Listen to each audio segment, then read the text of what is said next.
Biden's IRS nominee was grilled on the $80 billion modernization project.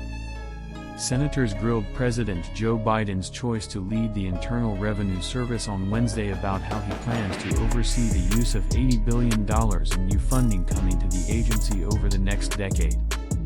Former acting IRS Commissioner Daniel Verfel testified before the Senate Committee on Finance on Wednesday morning. The full Senate, which is controlled by Democrats, is expected to approve his nomination later. But first, Verfel had to answer tough questions about how he plans to use the new funds to revitalize the tax agency in which taxpayers may face increased audit rates. Verfel committed to upholding Treasury Secretary Janet Yellen's prior directive that the IRS will not use the new funding to increase audit rates for households earning less than $400,000 per year in comparison to historic levels. If I am fortunate enough to be confirmed, my audit and compliance priorities will be focused on enhancing the IRS capabilities to ensure that America's highest earners comply with applicable tax laws, Verfel stated during the hearing. If poor people are more likely to be audited than wealthy people, I believe that potentially undermines public trust and should be addressed within the tax system, he added. Nonetheless, the committee's ranking member, Republican Senator Mike Crapo of Idaho, said he is very concerned about how the funds will be used to increase tax enforcement, noting that Yellen's directive leaves a lot of wiggle room. I don't think there's much wiggle room in this commitment, he told Verfel. Democrats' legislation provides the IRS with $80 billion over a 10-year period. Democrats' Broad Inflation Reduction Act, which passed along party lines last year, authorized $80 billion for the IRS over 10 years, with the goal of assisting the agency in cracking down on tax evaders and providing better service to taxpayers.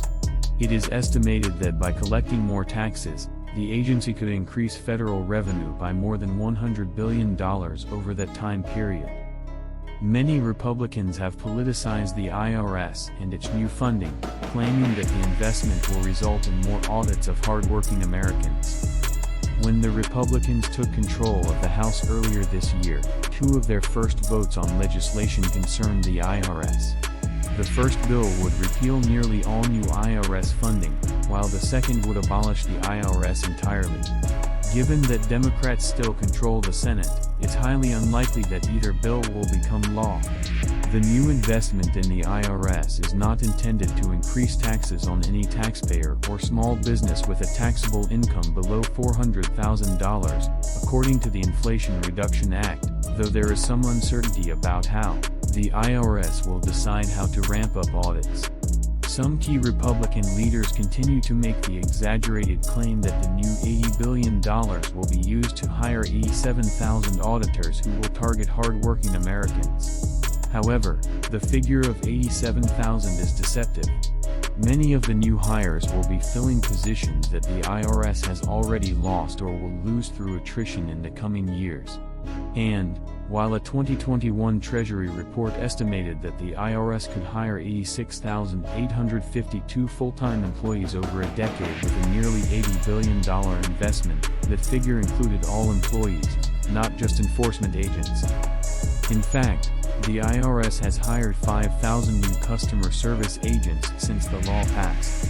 And Treasury officials claim that the additional funding is already making a difference. During the first 2 weeks of this year's filing season, live IRS agents answered 89% of customer calls, and when automated assistance was added, the IRS answered 93% of calls.